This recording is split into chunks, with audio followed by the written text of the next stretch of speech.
दोस्तों, मैं doctor Mahesh Gadhiya, SSIP and innovation club coordinator, government arts and commerce college Liliya.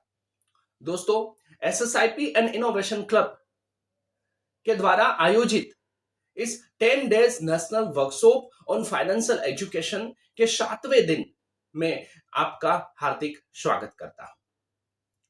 दोस्तों, मैं स्वागत करना चाहता हूं हमारे इस 10 डेज वर्कशॉप के ट्रेनर अरुण चौबे सर कि उन्होंने फ्री ऑफ कॉस्ट में ये सारे 10 दिन का जो प्रोग्राम हमें गठित करके दिया है और उसका अमूल्य समय निकालकर हमें हर रोज एक लेक्चर के माध्यम से हमें हमारे ज्ञान को ज्यादा से ज्यादा बढ़ाने का प्रयत्न करते हैं।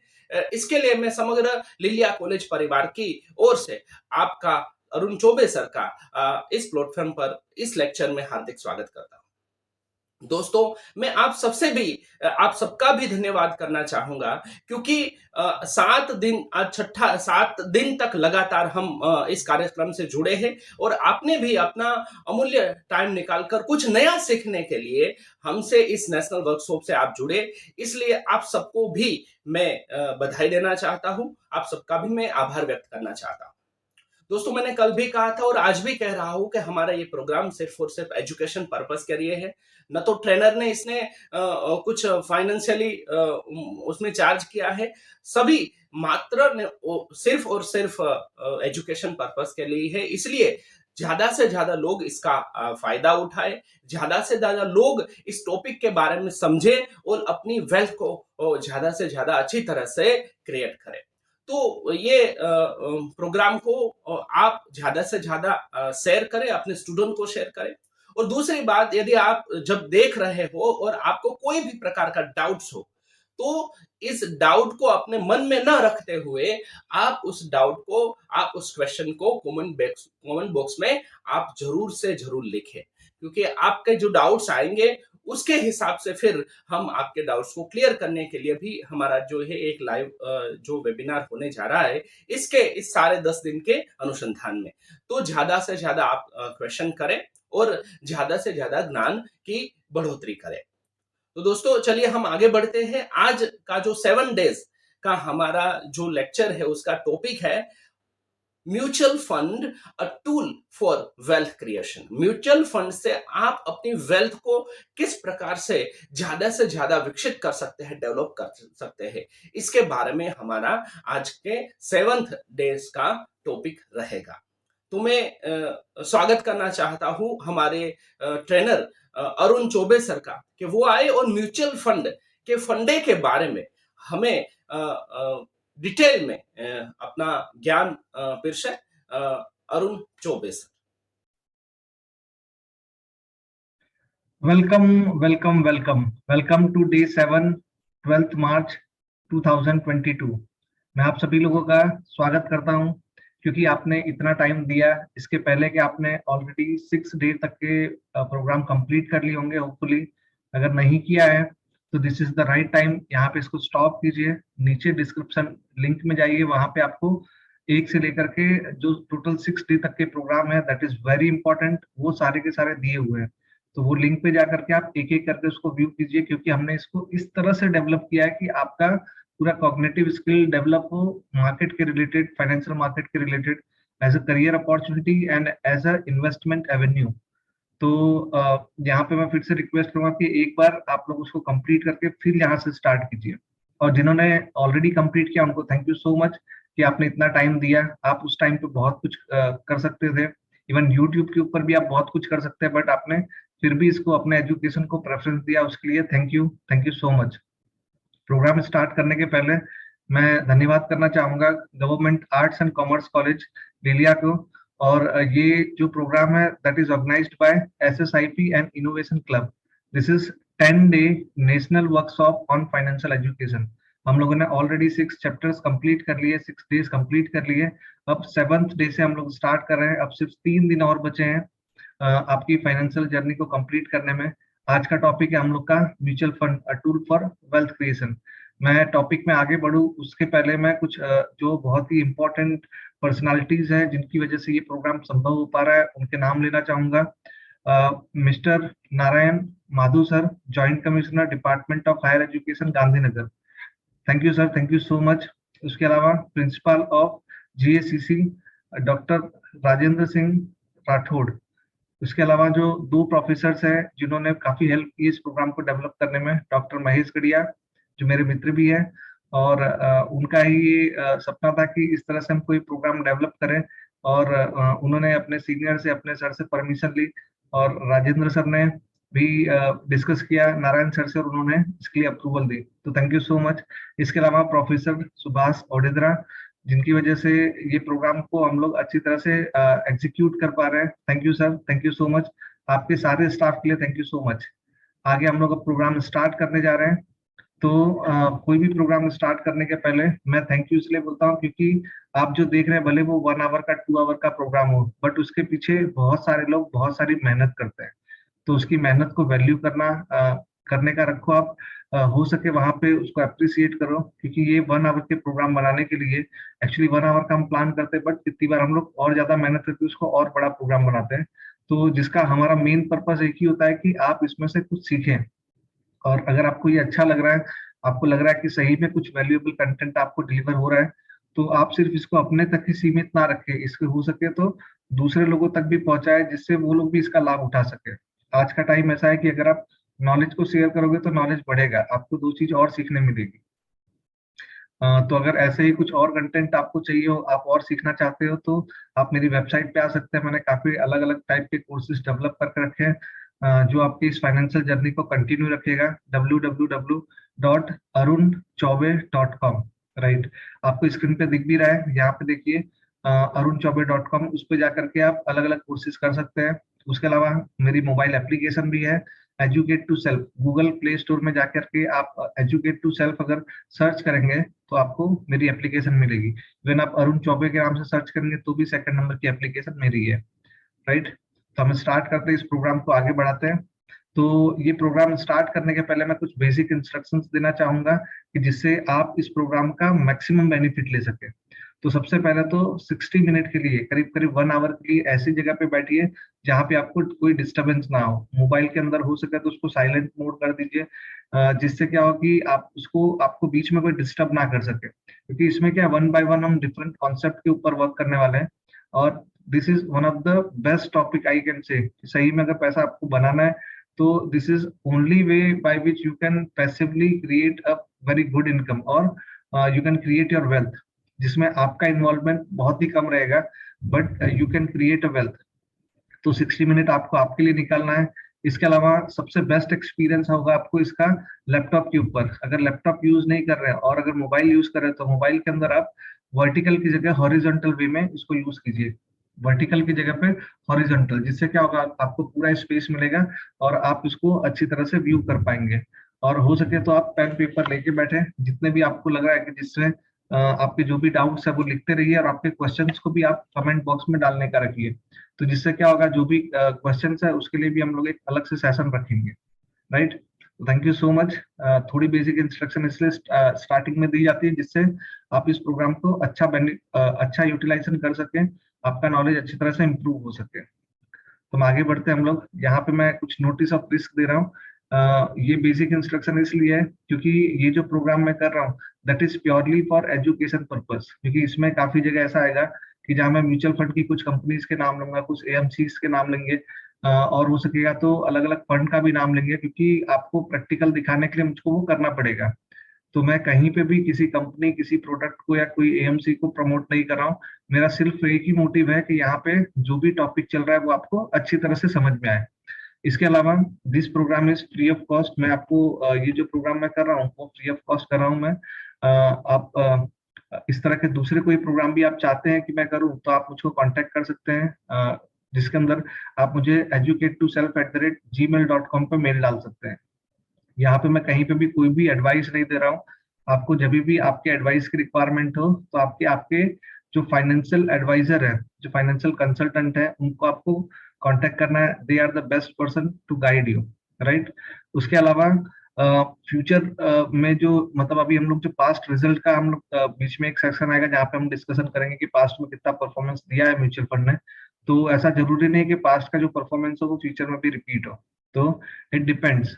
और जो भी मैं आपको प्रेजेंट कर रहा हूँ that is best of my knowledge. जितना भी मुझको पता है वो मैं बेस्ट देने का ट्राई कर रहा हूँ।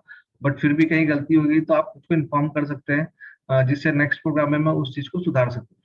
ठीक है, तो हम लोग स्टार्ट करते हैं। सबसे पहले तो मैं ये कोट से स्टार्ट करूंगा। We don't have to be smarter than rest, we have to be more disciplined than rest. ये स्टेटमेंट आप समझे होंगे कि मार्केट में एक्चुअली पैसा बनाना इतना हार्ड नहीं है कि जितना उसको मैनेज करना है। आप पैसा अगर आप उसको इस जगह पे ऐसी जगह पे इन्वेस्ट कर रहे हैं कि जो ग्रो हो सकता हो, तो कौन सी जगह पे ग्रो करे वो डिसाइड करना। और दूसरा ऐसा नहीं कि सिर्फ डिसाइड करना, उसके बाद उसमें बने रहना, ये सबसे मुश्किल काम है। आज का जो टाइम है ना, आप देखते होंगे कि जो अटेंशन स्पान है ना हम लोग का बहुत ही कम हो गया है। एक रिसर्च के हिसाब से मैक्सिमम 3 सेकंड का ये अटेंशन स्पान है हम लोगों का। हर 3 सेकंड में हमको चेंज करना होता है। कितने लोगों ने देखो यूट्यूब का जो ये वीडियो देख रहे हैं उसको भी चेंज करने के बारे में शायद सोच रहे होंगे, राइट? क्योंकि हम लोग का जो अभी जो डेवलपमेंट हो रहा है उसमें हम लोग बहुत ज्यादा लंबे टाइम तक कंसंट्रेट नहीं कर पाते। इसीलिए मैं जानबूझ के कितनी जगह आप लोगों से क्वेश्चन पूछता हूँ, कुछ ना कुछ डिस्कशन करता हूँ कि जो टॉपिक से थोड़ा सा अलग हो। उसका पर्पस यही होता है कि आप फिर से टॉपिक पे पूरा फोकस कर सके। तो आज जो 7th डे का 12th मार्च का एजेंडा है, उसके अंदर हम लोग करने वाले डिफरेंट एसेट्स क्लास। अगर आपको इन्वेस्ट करना है तो आपके पास कौन से डिफरेंट एसेट्स क्लास अवेलेबल है और उसमें किस तरह से इन्वेस्ट किया जा सकता है, उसके बारे में हम लोग यहाँ पे कवर करेंगे। उसके अलावा हम लोग कवर करेंगे how does a mutual fund work. Mutual fund का पूरा सिस्टम मैकेनिज्म किस तरह से काम करता है, वो पूरा इंजीनियरिंग में आपको दिखाने वाला हूँ कि किस तरह से म्यूचुअल फंड वर्क करता है, जिससे आप अपने लिए उसको बेस्ट सुटेबल टूल की तरह उसको यूज कर सकते हैं। उसके अलावा म्यूचुअल फंड स्कीम कैटेगराइजेशन जो सेबी ने कैटेगराइज किया है, उसके बारे में भी हम लोग ब्रीफ में डिस्कशन करेंगे। और लास्ट में आपको मैं एम्फी की साइट विजिट कराऊंगा कि एम्फी जो वेबसाइट है उसके अंदर से आप इतना सारा डेटा और बहुत ही सिंप्लीफाइड वे में आप उसको कलेक्ट कर सकते हो, उसको यूज कर सकते हो। और आप अपने अपने इन्वेस्टमेंट करने के पहले ये सारे टूल्स का यूज करके आप बेस्ट इन्फॉर्म डिसीजन ले सकते हो। उसके अलावा मैं आपको एक फैक्ट शीट भी कवर करने का ट्राई करूंगा कि जिसमें कोई भी फैक्ट शीट होती है उसमें से कोई भी इंफॉर्मेशन को कैसे रिट्राइव करें। और फैक्ट शीट ऐसी चीज है कि सिर्फ एक ही सिंगल पेज के ऊपर इतनी सारी इंफॉर्मेशन होती है कि आपको डिसीजन लेने में काफी हेल्प मिल सकती है। एटलीस्ट उस पर्टिकुलर स्कीम के बारे में आपको पूरी इंफॉर्मेशन मिल सकती है सिर्फ वो एक पेज के ऊपर। तो ये सारी चीजें हम लोग आज के दिन में कवर करने वाले हैं। तो आपको एकदम रेडी होके बैठना है मोर एक्टिव वे में, क्योंकि आज जो मैं सिखाने जा रहा हूँ वो आपके सही में वेल्थ क्रिएशन में हेल्प करेगा। और सबसे पहले तो आप स्टार्ट कर दीजिए कि म्यूचुअल फंड के बारे में थोड़ा सा रिसर्च करना है। आज का दिन भले आप ये सिर्फ 1 आवर 1.5 आवर का ये सेशन कंप्लीट करेंगे, बट इसका मतलब ये नहीं कि यहाँ पे कंप्लीट किया और हमारी जर्नी खत्म। इसके बाद म्यूचुअल फंड के अंदर और आपको रिसर्च करना और इन्वेस्टमेंट की स्टार्टिंग करनी है। सिर्फ किसी भी चीज के बारे में जानना समझना इंपॉर्टेंट नहीं, जब तक आप उसको प्रैक्टिकली उसमें इन्वॉल्व नहीं होते हैं तब तक आपको समझ में नहीं आएगा, राइट? और सबसे बड़ा बेनिफिट म्यूचुअल फंड का ये है कि आप बहुत ही छोटी अमाउंट से भी इसमें स्टार्ट कर सकते हैं। तो let us start the concept of mutual fund. तो म्यूचुअल फंड के लिए आपको सबसे पहले समझना पड़ेगा difference between income, saving and investment. ये तीनों वर्ड इंटरचेंजेबल आपको लगते होंगे, बट एक्चुअली इसके अंदर बहुत सारा डिफरेंस है। इनकम, सेविंग और इन्वेस्टमेंट के बीच में क्या क्या डिफरेंस है, तो सबसे पहले अगर मैं नॉर्मल सिंपल वे में इसको एक्सप्लेन करने का ट्राई करूं, तो अगर मैं कोई भी जगह पे बिजनेस कर रहा हूँ या जॉब कर रहा हूँ तो मुझको कुछ ना कुछ इनकम रिसीव होती है। जो मेरी मंथली आमदनी है उसको हम बोलते हैं इनकम। जितना पैसा मैं कमा के लेके आ रहा हूँ, वो पैसे के अंदर हम क्या करते हैं, कुछ अमाउंट को सेव करते हैं। सेव करने का मतलब क्या हुआ, इनकम में से जब आप एक्सपेंस को माइनस करोगे तो जो बचेगा उसको बोलते हैं हम सेविंग, राइट? अब सेव करने के बाद अगर फिर भी कुछ बच जाता है तो हम उसको ऐसी जगह पे इन्वेस्ट करते हैं। सेव करने के बाद जो सेविंग की अमाउंट है वो पूरा का पूरा इन्वेस्ट नहीं होता है। सेविंग में कुछ ऐसी अमाउंट भी होती है जो हम उसको एज इट इज रखते हैं कि जरूरत पड़ने पर वो काम आ सकती है। तो कंटिजेंसी फंड की तरह उसको यूज कर सकते हैं। और फिर जो हमको लगता है कि नहीं अभी शॉर्ट टर्म में जितने अमाउंट की रिक्वायरमेंट नहीं है उसको हम ऐसी जगह पे पार्क करते हैं, इन्वेस्ट करते हैं कि जो ग्रो हो। मैं इसको बहुत ही सिंप्लीफाइड एग्जांपल से आपको समझाने का ट्राई करूंगा कि आपने देखा होगा कि हम जो मैंगो को कंज्यूम करते हैं, मैंगो को हम खाते हैं, उसके बाद में जो उसके अंदर के बिये होते हैं, दैट मीन जो उसकी सीड्स होते हैं, अगर उसको मैं सिर्फ बॉक्स में पैक करके रख दूं तो क्या होगा, the box will be full with seeds. वो पूरे बॉक्स में सिर्फ बीए ही भरे होंगे। बट अगर मैं उसी चीज को एक जमीन के अंदर प्लांट कर दे रहा हूँ वो सीड को, तो होगा कि अब आगे जाके एक बड़ा सा ट्री बनेगा और जिसमें मेरे को मल्टीपल मैंगोस मिलेंगे। मेरे को उसके अंदर वेट करना पड़ेगा 10 ईयर, 15 ईयर, 20 ईयर, बट उसके बाद में जब फ्रूट देना स्टार्ट होगा तो वो जो वन सीड था वो हजारों लाखों मैंगोज में कन्वर्ट हो जाएगा। तो ये इन्वेस्टमेंट भी ऐसा है कि स्टार्टिंग में आपको थोड़ा सा पेन लेना पड़ेगा, बट आगे जाकर के वो बड़ी सी एक एसेट्स में कन्वर्ट हो सकता है। तो ट्राई करना है कि सबसे पहले तो आपको फोकस करना पड़ेगा कि सिंगल इनकम के ऊपर डिपेंड मत रहिए। आज का जो टाइम है, क्योंकि एक्सपेंस इतनी स्पीड से बढ़ रहे हैं, अगर मैं देखूँ तो जो बोलते हैं महंगाई, तो महंगाई के कारण हमारी जो टोटल इनकम है ना उसकी वैल्यूएशन दिन ब दिन कम होती जा रही है। आज के दिन में जो 100 रुपए की वैल्यू है वो कल के दिन में 100 रुपए की वैल्यू नहीं रहेगी, क्योंकि कल आज जो चीज 100 रुपए में मिल रही है वो हो सकता है कल 101 रुपए में, 102 रुपए में मिलेगी।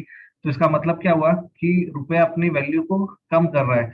आज के दिन में जैसे जैसे दिन खत्म होंगे वैसे वैसे उसकी वैल्यूएशन भी कम होती जाएगी। तो आपको ट्राई क्या करना है कि उस पैसे को पहले तो बचाना है और बचाने के बाद उसको सही जगह पे इन्वेस्ट करना है। अब इन्वेस्ट करने के लिए ऐसा जरूरी नहीं कि सबको सारा नॉलेज हो। तो आपके पास बहुत सारे अलग अलग एवेन्यूज है जिसके अंदर आप इन्वेस्ट कर सकते हो। आप चाहो तो इसके पहले के जो 2 सेशन हमने किए थे, प्राइमरी मार्केट और सेकेंडरी मार्केट, उसका यूज करके आप खुद ये चीज को प्रोसेस को कंप्लीट कर सकते हैं। उसमें जो मैंने ड्यू डिलिजेंस की प्रोसेस बताई थी जिसमें आप खुद रिसर्च कर सकते हैं, खुद कंपनी के बारे में इंफॉर्मेशन ले सकते हैं। मैंने आपको कुछ वेबसाइट्स भी कल दिखाई थी जिसमें से आप खुद रिसर्च कर सकते हैं। तो जिससे क्या होगा, अगर आपका वो स्किल डेवलप हो गया है तो आप चाहो तो खुद इन्वेस्टमेंट कर सकते हैं। बट अगर आपको लगता है कि नहीं, आपके पास उतना टाइम नहीं है, उतनी एक्सपर्टीज नहीं है, तो और या उतना बड़ा पैसा नहीं है डायरेक्ट इन्वेस्ट करने के लिए, तो आप छोटी अमाउंट से एक्सपर्ट के साथ में इस चीज को स्टार्ट कर सकते हैं, जिसको हम बोलते हैं म्यूचुअल फंड। तो म्यूचुअल फंड में इन्वेस्टमेंट के अंदर भी अपने पास डिफरेंट एसेट्स क्लास है। मैं पहले म्यूचुअल फंड को साइड में रखता हूँ। मैं ये देखता हूँ कि इंडिया के अंदर अगर मैं रह रहा हूँ तो मेरे पास कौन से इन्वेस्टमेंट एवेन्यूज है जहां पर मैं अपने पैसे को रख सकता हूँ। तो वो डिफरेंट अलग अलग कैरेक्टरिस्टिक्स के साथ में ये सारे के सारे एसेट्स एलोकेशन हो सकते हैं। आप रियल एस्टेट में इन्वेस्टमेंट कर सकते हैं, जैसे कि आपने कोई मकान दुकान या तो फिर कोई ऐसे प्लॉट के अंदर इन्वेस्टमेंट कर दिया। कोई कमोडिटीज में इन्वेस्टमेंट कर सकते हैं, गोल्ड सिल्वर है, या इस तरह की कोई कमोडिटीज में। या तो फिक्स्ड इनकम में डाल सकते हैं। फिक्स्ड इनकम मीन्स बैंक की जो डिपॉजिट होती है, गवर्नमेंट की जो सिक्योरिटीज होती है, उसमें आप इन्वेस्टमेंट कर सकते हैं। या इक्विटी मार्केट, किसी भी कंपनी के शेयर्स को परचेज कर सकते हैं जिसमें आप उस कंपनी के उतने प्रपोर्शन के मालिक होते हैं। तो ये अलग अलग डिफरेंट टाइप के एसेट्स क्लास है। आपको आपके रिस्क एपेटाइट के हिसाब से आइडेंटिफाई करना पड़ेगा कि आप किसके लिए बने हो, क्योंकि हर आदमी अपने आप में अलग होता है। जैसे हम बोलते हैं ना कि जो हर आदमी के अंदर अलग अलग डीएनए होते हैं, वैसे ही हर पर्सन के अंदर उसकी एक अलग तरह की नीड और अलग तरह की रिक्वायरमेंट आती है कि उसका जो लाइफ के गोल होंगे वो डिफरेंट होंगे। हाँ, कुछ कॉमन गोल मैं ऐसा गिन सकता हूँ कि जैसे आज के टाइम में जो कॉमन गोल होता है वो क्या हो सकता है। अगर मैं मेरी बात करूँ तो मेरा गोल होगा कि मेरे दोनों बच्चों की पढ़ाई करना है बराबर, उसके बाद उनके मैरिज के लिए पैसे को इकट्ठा करना कि मैं अच्छी तरह से धूमधाम से उनका मैरिज कर सकूं। फिर जब मैं रिटायर होंगे और मेरी वाइफ और मैं आगे जाकर के लाइफ बहुत अच्छी तरह से जिए, उसके लिए मेरे को एक कॉर्पस इकट्ठा करना पड़ेगा। तो ये बेसिक हुआ। फिर मैं नया घर लेना चाहता हूँ, उसके लिए मैं पैसे को इकट्ठा कर सकता हूँ। उसके अलावा और क्या हो सकता है, तो मान लो ज्वेलरी परचेज करनी हुई, कुछ ऐसा परचेज करना हुआ, जमीन वगैरह परचेज करनी हुई, नया मकान लेने की इच्छा हुई, नई गाड़ी लेने की इच्छा हुई। तो ये डिफरेंट डिफरेंट टाइप की रिक्वायरमेंट हो सकती है। उसमें से कुछ नीड होती है और कुछ वांट्स होती है। नीड का मतलब क्या होता है कि जिसको अभी आपको कंप्लीट करना पड़ेगा, जिसके बिना नहीं चल सकता है। और वांट्स मतलब अगर ये हो जाए तो भी अच्छा है। तो ये दोनों चीज में डिफरेंस है। आदमी सबसे पहले सर्वाइवल के स्टेज में होता है, सबसे पहले वो नीड को कंप्लीट करता है, फिर वो धीमे धीमे वांट्स की तरफ आगे बढ़ता है। तो आपको सबसे पहले तो लाइफ में आपके गोल डिफाइन करना पड़ेगा, जो हम लोग कल नहीं परसों के सेशन में हम लोग उस चीज को कवर करने वाले हैं कि किस तरह से आप अपने गोल को डिफाइन कर सकते हैं। और गोल को डिफाइन करने के बाद ही आगे की प्रोसेस आपकी अच्छी तरह से हो सकती है, क्योंकि जब तक मुझको ये पता नहीं कि मुझको कहाँ पहुंचना है, तब तक मैं कौन सा व्हीकल लूंगा वो मुझको पता करना बहुत ही मुश्किल है। जैसे मैं आपको बताऊं कि अगर मुझको यहाँ से दिल्ली जाना है और मेरे पास 15 डेज का टाइम है, तो मैं यहाँ से पैदल पैदल चलते हुए भी निकल सकता हूँ कि 15 डेज में मैं आराम से चलते चलते वहां पे पहुंच जाऊंगा। बट अगर मेरे पास सिर्फ 5 आवर्स का टाइम है और मेरे को सिर्फ 5 घंटे में दिल्ली पहुंचना है, तो मेरे पास दूसरा कोई ऑप्शन नहीं, मेरे को फ्लाइट ही लेनी पड़ेगी। तो जब आप अपने गोल को डिफाइन करते हैं तो गोल डिफाइन करने के बाद आपको ये पता चलेगा कि आपके पास कितना टाइम हॉरिजॉन है, आपके पास कितना समय है उस आपके गोल को पूरा करने के लिए। जब आपने वो समय का आइडेंटिफाई कर लिया कि आपके पास कितना समय है, फिर आप देखते हैं कि कौन से इन्वेस्टमेंट एवेन्यूज अवेलेबल है। उस समय में ये एसेट्स क्लास आपको बहुत काम आएंगे।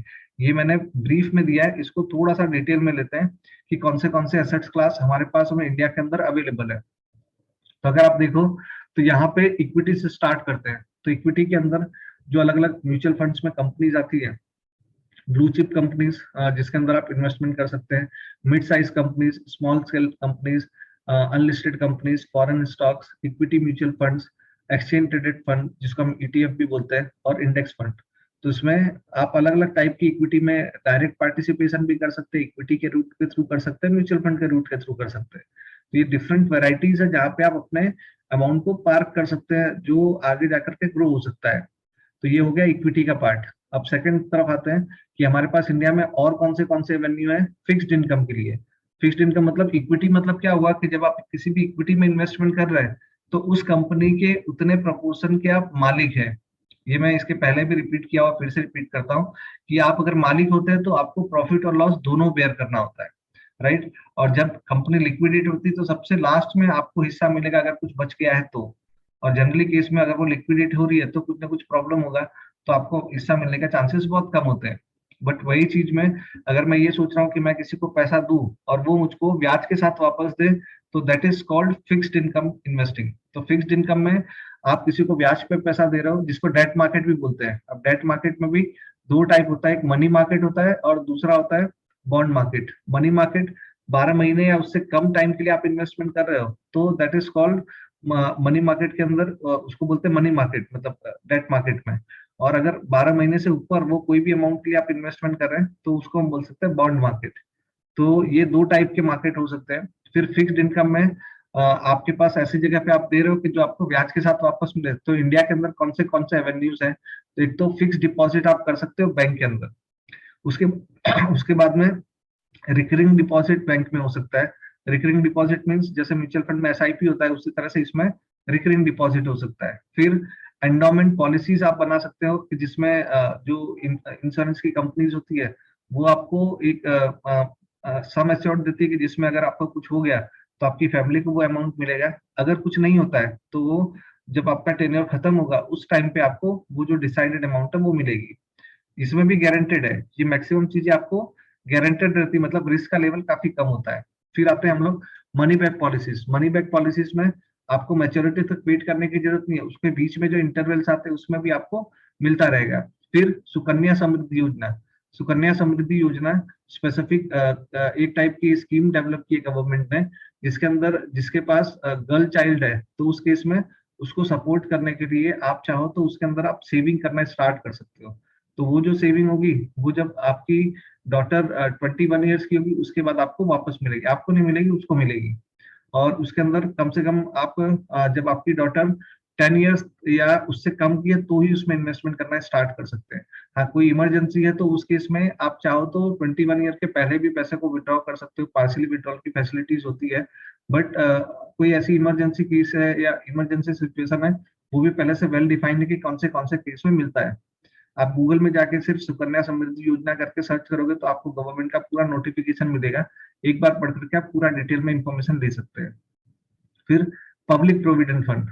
पब्लिक प्रोविडेंट फंड के अंदर जैसे हम लोग, अगर मान लो मैं जॉब कर रहा हूँ तो मेरा जो पीएफ कटता है वो इन्वेस्ट होता है, वैसे ही अगर मैं जॉब नहीं कर रहा हूँ, मेरा बिजनेस है, तो मैं चाहूँ तो मेरे लिए पेंशन की एक स्कीम डेवलप कर सकता हूँ जिसके लिए मैं पैसा अभी से सेव करना स्टार्ट करता हूँ, वो पब्लिक प्रोविडेंट फंड में इन्वेस्टमेंट होगा। और पब्लिक प्रोविडेंट फंड फिर अपने हिसाब से उसको इन्वेस्ट करेगी और आपको एक फिक्स अमाउंट देती है, राइट। तो फिर इसके आगे बढ़ते हैं सीनियर सिटीजन सेविंग स्कीम्स। फिर post office monthly income scheme, recurring deposit with post office, company fix deposit, debentures या bonds and debt mutual funds. तो ये सारी आपके पास एवेन्यूज है जहां पे आप डेट मार्केट में भी काम कर सकते हैं, इसके अंदर भी एक्सपोजर दे सकते हैं। फिर आते हैं हम लोग नेक्स्ट पॉइंट के ऊपर, रियल एस्टेट। तो आप चाहो तो रियल एस्टेट में भी इन्वेस्टमेंट कर सकते हो। तो रियल एस्टेट का अगर इन्वेस्टमेंट की हम बात करें तो रियल एस्टेट के इन्वेस्टमेंट के अंदर आपने जो भी अमाउंट इन्वेस्टमेंट किया हुआ है वो बड़ी अमाउंट आपको इन्वेस्ट करना पड़ेगा, आप छोटी अमाउंट से स्टार्ट नहीं कर सकते। जनरल केसेस में क्या होता है कि अगर आप कोई जमीन ले रहे हो, कोई बंगला ले रहे हो, कोई घर ले रहे हो, 1 BHK, 2 BHK, 3 BHK या विला ले रहे हो, उस केस में या कमर्शियल प्रॉपर्टी ले रहे हो, तो एक बड़ी अमाउंट का इन्वेस्टमेंट चाहिए होता है। एक कॉन्सेप्ट और भी जिसको हम बोलते हैं रियल एस्टेट इन्वेस्टमेंट ट्रस्ट। तो real estate mutual funds, real estate investment trust, infrastructure investment trust, तो ये सब वैरायटीज है म्यूचुअल फंड की कि जिसमें आप रियल एस्टेट में भी एक्सपोजर दे सकते हो, बट इतनी बड़ी अमाउंट का आपको इन्वेस्टमेंट करने की जरूरत नहीं है। नेक्स्ट आते हैं हम लोग कमोडिटीज पे। तो कमोडिटीज में बहुत सारी वेराइटीज अवेलेबल है, जैसे gold, silver, gold fund, commodity ETFs, ये सारी चीजें अवेलेबल है कि जिसके थ्रू आप कमोडिटीज में इन्वेस्टमेंट कर सकते हैं। इवन गोल्ड तो ऐसी चीज है कि आप कोई भी जगह पे चले गए और आपको अभी वहां की लैंग्वेज भी नहीं पता है, आपके पास वहां की करेंसी नहीं है, फिर भी आप अगर गोल्ड देते हो तो कोई भी चीज को आप परचेस कर सकते हो या उसको रुपये उनकी करेंसी में कन्वर्ट कर सकते हो। इसके अलावा आप हाइब्रिड एसेट्स क्लास में भी इन्वेस्टमेंट कर सकते हैं, जिसमें हाइब्रिड म्यूचुअल फंड्स है, मल्टी एसेट्स फंड्स है, जिसमें दो अलग अलग टाइप्स को मिक्स किया है, जैसे इक्विटी और डेट है, उसको कंबाइन करके हाइब्रिड मॉडल डेवलप किया, जिसमें इक्विटी का भी बेनिफिट मिल सके, ओनरशिप का भी, और जिसमें एक फिक्स रिटर्न भी आपको मिल सके। तो ये दोनों को अलग अलग प्रोपोर्शन में कंबाइन करके और आपके सामने प्रेजेंट करते हैं। म्यूचुअल फंड में ये फैसिलिटी अवेलेबल है। और इसके अलावा है rare coin, art, rare stamps, इसका भी कितने लोग को शौक है। अगर आपके पास कोई ऐसे रेयर कॉइन्स पड़े हैं या ऐसे नोट पड़े हैं तो आप कमेंट बॉक्स में डाल सकते हैं कि उसके अंदर क्या रेयर है और आपने उसको कितने टाइम से संभाल के रखा है, और अगर उसको मार्केट में हम डाल रहे हैं आज के दिन में बेचने जाएंगे तो उसकी क्या वैल्यूएशन आएगी। क्योंकि बहुत कम ही लोग होते हैं कि जिनके पास ये पुराने टाइप के जो कॉइन्स होते हैं या रेयर नोट्स होती है वो उनके पास पड़ी हो, फाइन आर्ट्स पड़े हो। तो होपफुली आप में से काफी लोग को ये शौक होगा भी, क्योंकि मेरे एक फ्रेंड है, उनको बहुत ही शौक है। अच्छा, तो वो क्या करते हैं, वो मतलब पूरा उसका सीक्वेंस इकट्ठा करते हैं और उनको कॉइन्स के बारे में काफी कुछ पता होता है कि कॉइन्स के अंदर इस तरह का कॉइन है तो वो कब बना होगा, कितने कॉइन बहुत कम बने। फिर नोट के ऊपर मान लो ऐसी कोई चीज है कि उसकी समझो इंक थोड़ी स्प्रेड हो गई है, तो यूनिक इंक में मतलब यूनिक नोट में कन्वर्ट हो जाती है, कन्वर्ट इन द सेंस कि उसमें काउंट होती है, क्योंकि ऐसी मिस्टेक बहुत कम जगह पे नोट्स में होती है। तो उस केस में वो उसको ज्यादा मतलब उसको लोग अपने पास सेव रखना ज्यादा पसंद करते हैं। तो उसकी भी ट्रेडिंग होती है, ऐसा है, रेयर कॉइन्स की भी होती है। तो होपफुली आप इसको एंजॉय कर रहे होंगे, ये अलग अलग इन्वेस्टमेंट क्लास। आप इसमें से कौन सी चीज को प्रेफर करते हैं और क्यों, ये आपको कमेंट बॉक्स में डालना है कि आपको इसमें से कौन सी चीज सबसे अच्छी लगती है और वो क्यों अच्छी लगती है। और मेक श्योर कि आप नोट्स बनाते रहें, क्योंकि जब ये सेशन एंड होगा तो मेरी एक्सपेक्टेशन है कि आप आज के दिन की टॉप 3 लर्निंग ये कमेंट बॉक्स में शेयर करें। नेक्स्ट हम आगे बढ़ते हैं कि सबसे बड़ी जो प्रॉब्लम आती है ह्यूमन बीइंग की, मैंने बिहेवियरल फाइनेंस का कोर्स किया है, तो उसमें बहुत सारे अलग अलग टाइप के जो बायस है कि जिसमें डिसीजन लेने में आदमी गलतियां करता है या वो सही डिसीजन नहीं ले पाता है। इवन उसको कितनी बार पता होता है फिर भी नहीं ले पाता है, उसके पीछे के क्या कारण हो सकते हैं। तो बिहेवियरल फाइनेंस के अंदर ये टॉपिक था जिसके अंदर हम लोगों ने देखा, इसमें कुछ टॉपिक मैंने यहाँ पे रखे हैं कि जिससे आपको समझ में आएगा कि नॉर्मल ह्यूमन बीइंग, और हो सकता है इसमें से कुछ आपके ऊपर भी लागू पड़ते हो। इसमें 7 पॉइंट्स लिए हैं, बट ऐसे 14-15 डिफरेंट टाइप के पॉइंट्स अवेलेबल थे। तो मैं एक एक करके आपको समझाना स्टार्ट करता हूँ कि जनरली आप जब इन्वेस्टमेंट का डिसीजन लेते हैं तो उसमें गलतियां क्यों होती है, क्योंकि उसके पीछे कोई ना कोई बायस जिम्मेदार होता है और कितनी बार आपको वो पता भी नहीं होता है। तो सबसे पहले हम लोग स्टार्ट करते हैं अवेलेबिलिटी ह्यूरिस्टिक्स। तो अवेलेबिलिटी ह्यूरिस्टिक्स मतलब क्या हुआ कि कितनी बार हम लोग वही चीज सिलेक्ट कर लेते हैं जिसकी अवेलेबिलिटी है। ओके, आप समझ रहे हो, मैं इसको समझाने का ट्राई करता हूँ कि मान लो आप एक इंटरव्यूअर हो और आपने एक पोस्ट के लिए पेपर में ऐड दी है या आपने बात करके रखी है कि मुझको एक बंदे की रिक्वायरमेंट है जिसके अंदर ये क्वालिटी होनी चाहिए, और आपने देखा कि 3 लोग आए हुए, तो तीनों में से अगर देखें तो 2 बंदे आपको नॉर्मल लगे और एक थोड़ा सा उनसे अच्छा है, बट आपको जो जैसा एकदम परफेक्ट चाहिए था वैसा तो नहीं है, बट फिर भी वो 2 से अच्छा है, इसलिए आप क्या करोगे, उसको सिलेक्ट कर लोगे। राइट, होता है ऐसा। आपने कब ऐसी सिचुएशन देखी है कि जब आपके पास कोई ऑप्शन नहीं है, जो ऑप्शन अवेलेबल है उसी से काम चला रहे हो। राइट, उसको आपको कमेंट बॉक्स में लिखना है।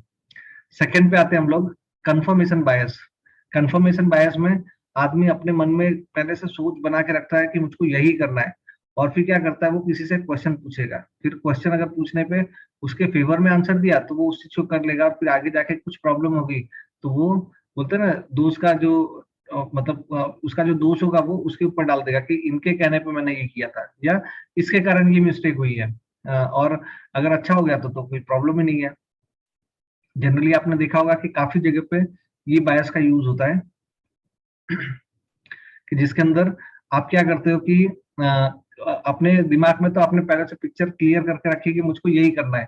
जैसे मैं आपको बहुत अच्छा एग्जांपल दूं कि जनरल केसेस में क्या बनाना है खाने के अंदर, उसके अंदर वो जो आपकी वाइफ होंगी या फैमिली के जो मेंबर है, आपकी सिस्टर या मदर, उन्होंने पहले से डिफाइन तो करके रखा होता है कि क्या बनाना है, बट फिर भी आपसे पूछते हैं कि अच्छा क्या बनाए, फिर आप बोलते हो कि नहीं आज तो पराठा बनाओ, बोले नहीं नहीं पराठा नहीं बना सकते, उसमें आटा खत्म हो गया है। ओके, तो बोले चलो ठीक है चावल बना दो, तो चावल नहीं बना सकते क्योंकि इसमें ये प्रॉब्लम है।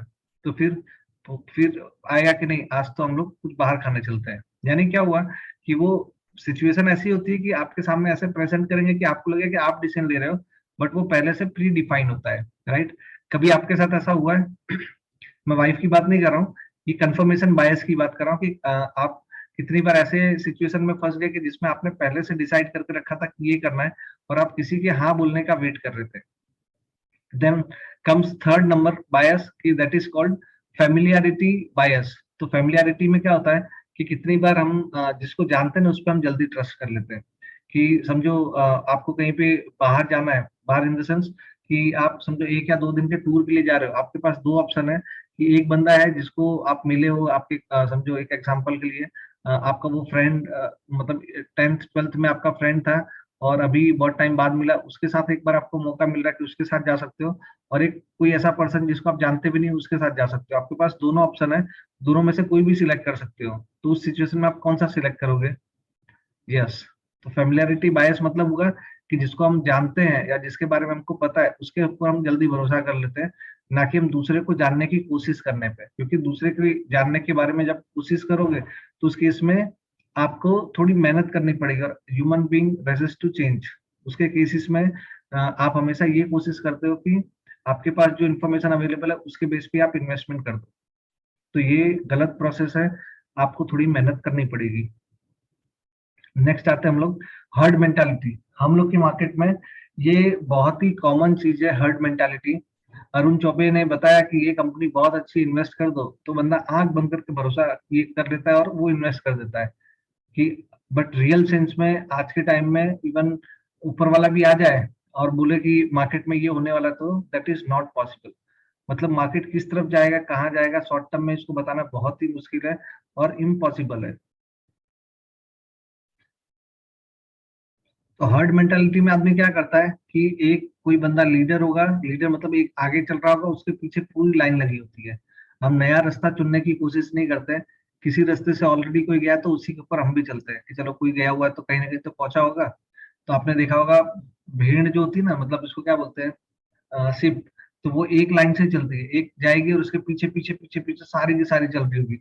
इवन अगर वो समझो एक टॉप माउंटेन पे पहुंच के वहां से वो गिरेगी, तो पीछे वाली ये नहीं देख रही कि वो आगे वाली गिर गई है, वो भी उसके पीछे पीछे जाती रहेगी और वो भी गिर जाएंगे। तो इसका मतलब हर्ड मेंटालिटी बहुत ही रिस्की चीज है हमारे मार्केट में। हमको खुद भी थोड़ी मेहनत करके जो थोड़ा रिसर्च का प्रोसेस है वो करना चाहिए।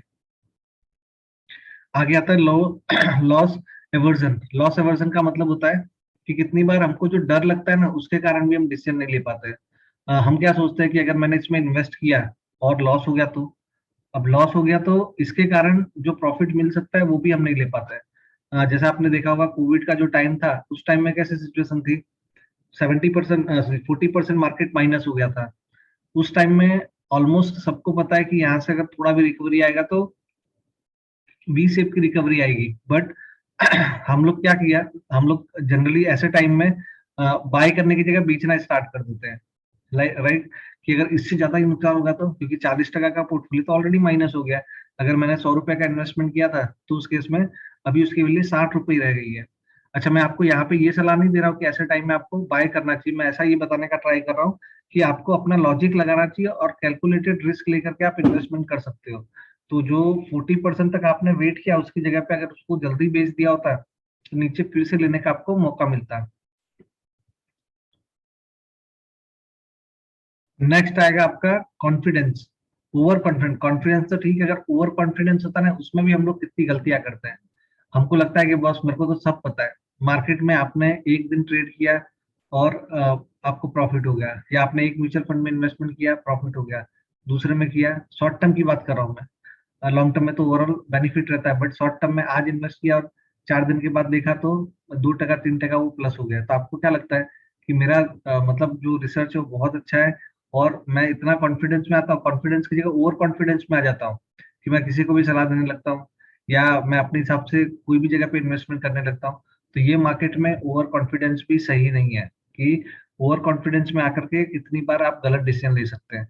फिर रिसेंसी बायस, रिसेंसी बायस में जो लेटेस्ट में कोई इवेंट हुआ होता है उसका इम्पैक्ट हमारे दिमाग में हमेशा रहता है, मतलब सबसे ज्यादा रहेगा। अगर आप ऑब्जर्व करो तो जो कोविड की सिचुएशन की अगर मैं बात करूं, उस टाइम में 2020 में आपने देखा होगा कि हम लोग घर से बाहर भी नहीं निकल रहे थे, और मान लो निकलते भी थे तो उस केस में मास्क के बिना हम लोग निकल नहीं रहे थे। अभी सिचुएशन कैसी है कि अभी कोई प्रॉब्लम नहीं, तो वापस धीमे धीमे हमने उसको निकालना, मास्क के बिना निकलना स्टार्ट कर दिया, या इस तरह से हम लोग अब उसको सिंप्लीफाइड वे में ले लिया, क्योंकि उस टाइम में हमको पता नहीं था कि ये क्या है, क्या होने वाला है। तो जब रिसेंसी मतलब लेटेस्ट में कोई इवेंट होती है, उसका इम्पैक्ट हमारे ऊपर सबसे ज्यादा पड़ता है। नेक्स्ट आते हैं हम म्यूचुअल फंड के ऊपर। अभी मैंने आपको ये बताया कि क्यों इन्वेस्ट करना करना चाहिए, और कौन से एवेन्यूज है, कौन से एसेट्स क्लास है, और फिर हम आते हैं म्यूचुअल फंड के ऊपर। तो म्यूचुअल फंड किस तरह से वर्क करता है, अगर आपने वो समझ लिया तो आपकी 90% प्रॉब्लम सॉल्व हो जाएगी। जो मैंने स्टार्टिंग में कोट दिया था कि सबसे इंपॉर्टेंट डिसिप्लिन है मार्केट में। तो मार्केट में डिसिप्लिन अगर आप खुद नहीं रख पा रहे हो, तो आप म्यूचुअल फंड का यूज कर सकते हो, कि जिसमें आपको एक ये बेनिफिट रहता है कि जो उसका सिस्टम है वेल डेवलप्ड है, और प्रॉपर डिसिप्लिन के ऊपर ये वर्क करता है।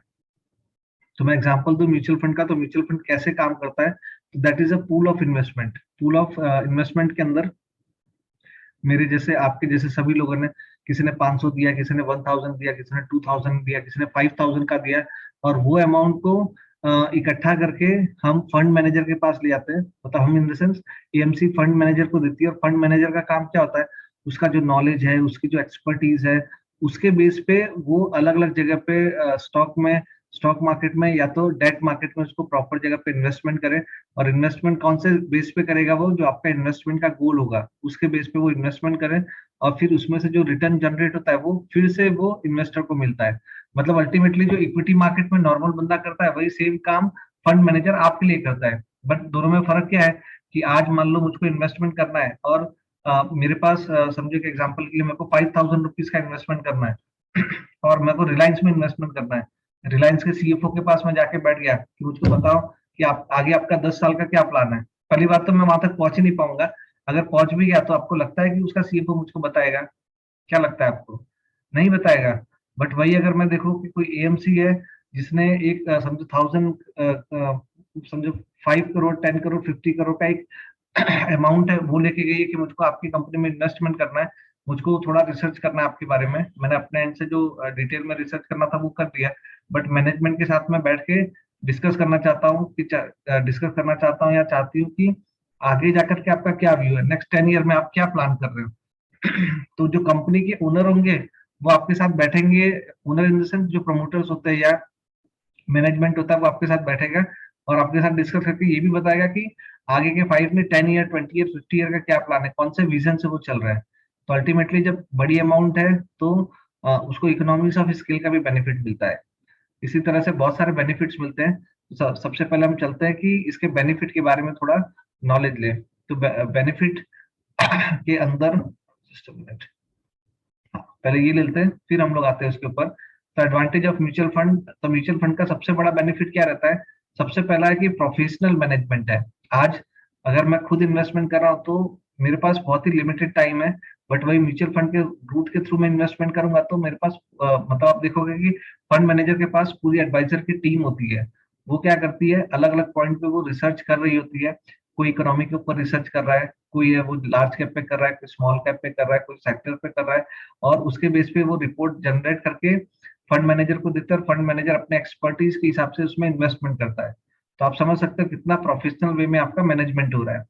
वही इंडिविजुअल लेवल पे वो कर पा रहा है, बहुत ही मुश्किल है। सेकंड नंबर पे आता है अफोर्डेबल पोर्टफोलियो डाइवर्सिफिकेशन। आज अगर मैं देखूं कि मुझको मेरे पोर्टफोलियो को डाइवर्सिफाइड करना है तो मेरे को काफी अलग अलग कंपनीज के शेयर लेने होंगे जिसमें बड़ी अमाउंट का इन्वेस्टमेंट हो जाएगा। बट यहाँ पे निफ्टी की जो कोई पर्टिकुलर एएमसी जिसका एक स्कीम है निफ्टी का, तो वो निफ्टी के केस में क्या करेगा कि निफ्टी के 50 कंपनी में वो सेम प्रो डेटा बेस पे इन्वेस्टमेंट कर रहा है। तो बेनिफिट क्या होगा कि निफ्टी के अगर मैं एक एक कंपनी के शेयर अगर एक एक शेयर भी लेता हूँ निफ्टी के, तो आपको पता है कितने अमाउंट की वैल्यूएशन होगी? उसके अंदर करीब करीब आपका 1 लाख रुपए का इन्वेस्टमेंट होगा अगर मैं निफ्टी के 50 की 50 कंपनी के सिर्फ एक एक शेयर लेता हूँ। बट यहाँ पे वही सेम चीज आप 500 रुपीज में भी कर सकते हैं। तो इसका बेनिफिट ये होता है कि इकोनॉमिक्स ऑफ स्केल का आपको बेनिफिट मिलता है, जिसमें कॉस्टिंग आपकी काफी कम हो जाती है। लिक्विडिटी इसमें काफी रहती है।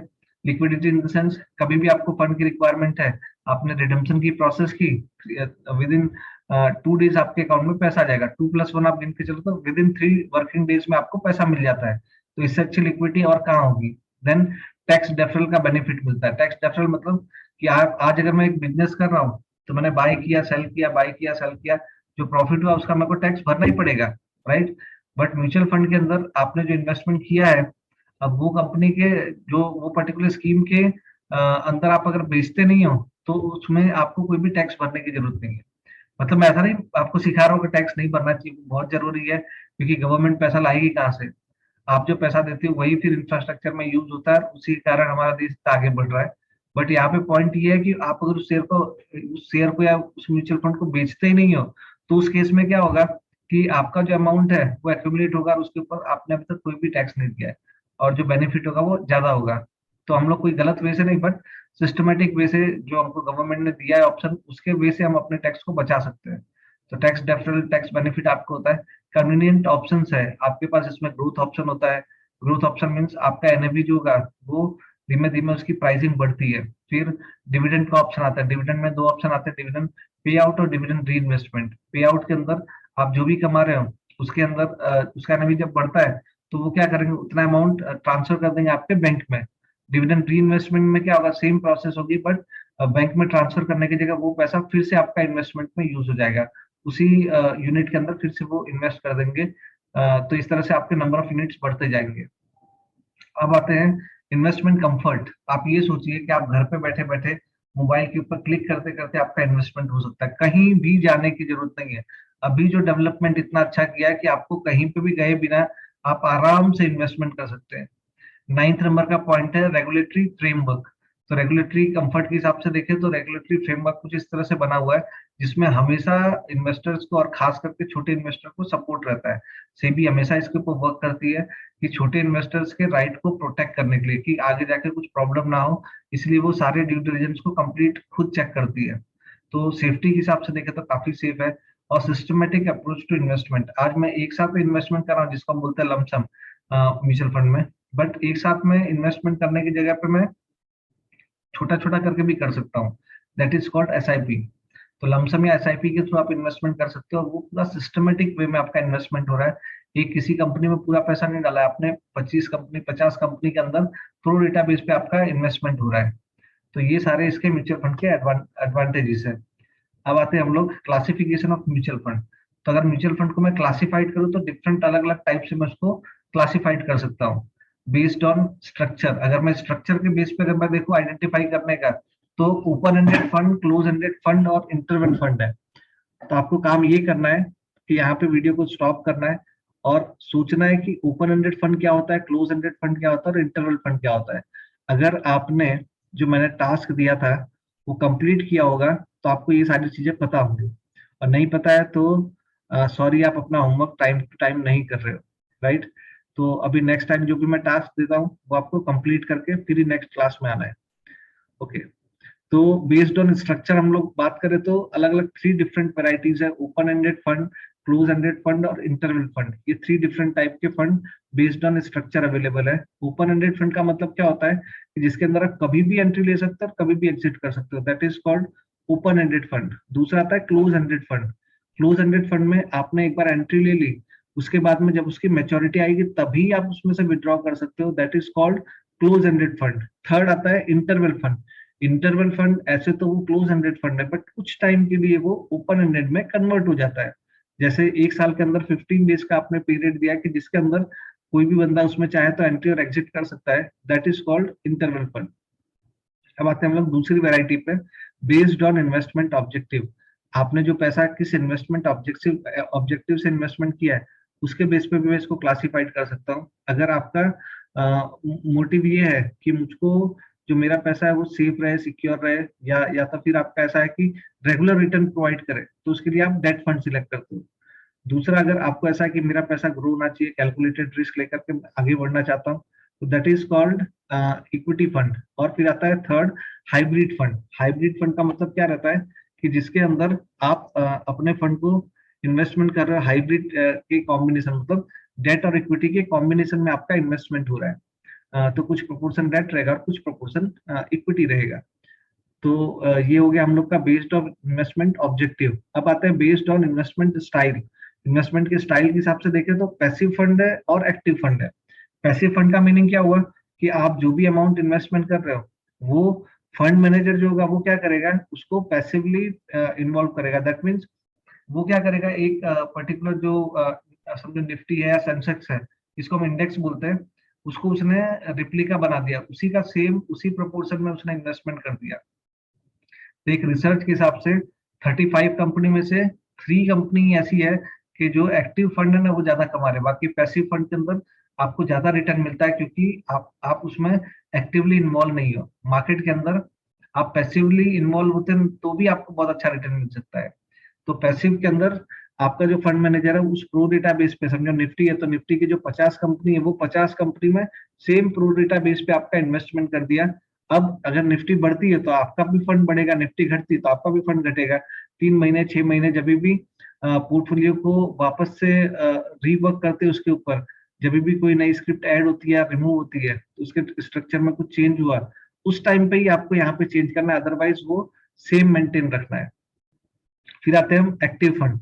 एक्टिव फंड में जो फंड मैनेजर होता है वो क्या करता है, कंटिन्यूअस आने वाली सारी न्यूज के ऊपर वॉच रखता है। वो देखता है कि अभी जो न्यूज आ रही है उसका कौन से सेक्टर पे, कौन सी कंपनी पे क्या प्रभाव पड़ेगा, और उसके बेस पे वो बाइंग और सेलिंग के डिसीजंस लेता है, जिसमें एक्टिवली उसका इन्वॉल्वमेंट होता है। हर एक सिचुएशन पे उसको कुछ ना कुछ डिसाइड करके बाय और सेल की प्रोसेस करनी होती है।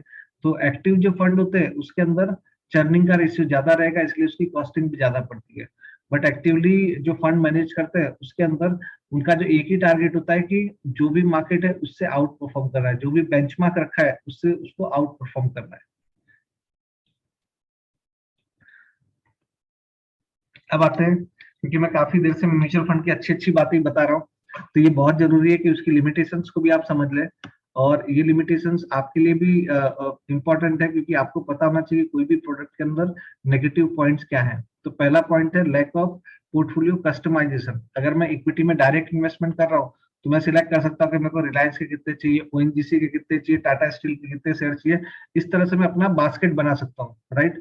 बट यही म्यूचुअल फंड में क्या होगा कि आप खुद डिसाइड नहीं कर सकते हो, आपने फंड मैनेजर को दे दिया, फंड मैनेजर डिसाइड करेगा। ये कैसा है कि आप जैसे अगर खुद ड्राइव करके कार लेके आते हैं, उसमें आप ड्राइव कर रहे हो तो आप अपने हिसाब से रूट सिलेक्ट कर सकते हो, आगे बढ़ सकते हो।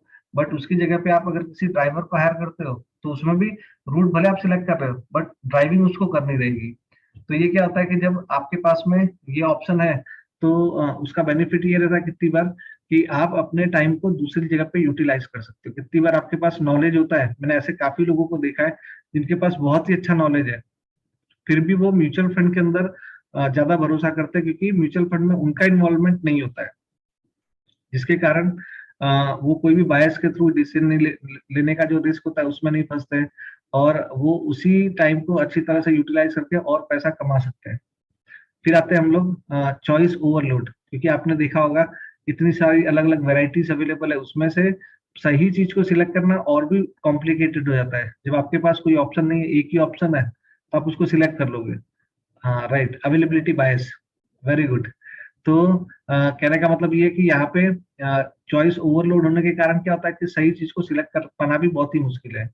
Then no control over cost, जो आपका कॉस्ट होता है उसके ऊपर आपका कंट्रोल नहीं है। इक्विटी मार्केट में तो कैसा है कि मैंने शेयर ले लिया, मैं उसको बेचूंगा ही नहीं, बेचूंगा नहीं तो मेरा कॉस्टिंग आने ही वाला नहीं है, बराबर। और उस पर टैक्स पे नहीं करना पड़ेगा। बट इसके अंदर ऐसा नहीं होता, यहाँ पे आप डिसाइड नहीं कर सकते हो कि कौन से शेयर्स को लेना है, कौन से शेयर्स को बेचना है। वो जो मैनेजमेंट है, उनका जो फंड मैनेजर है, वो फंड मैनेजर अपने एक्सपर्टीज के हिसाब से बाइंग और सेलिंग का डिसीजन लेता है।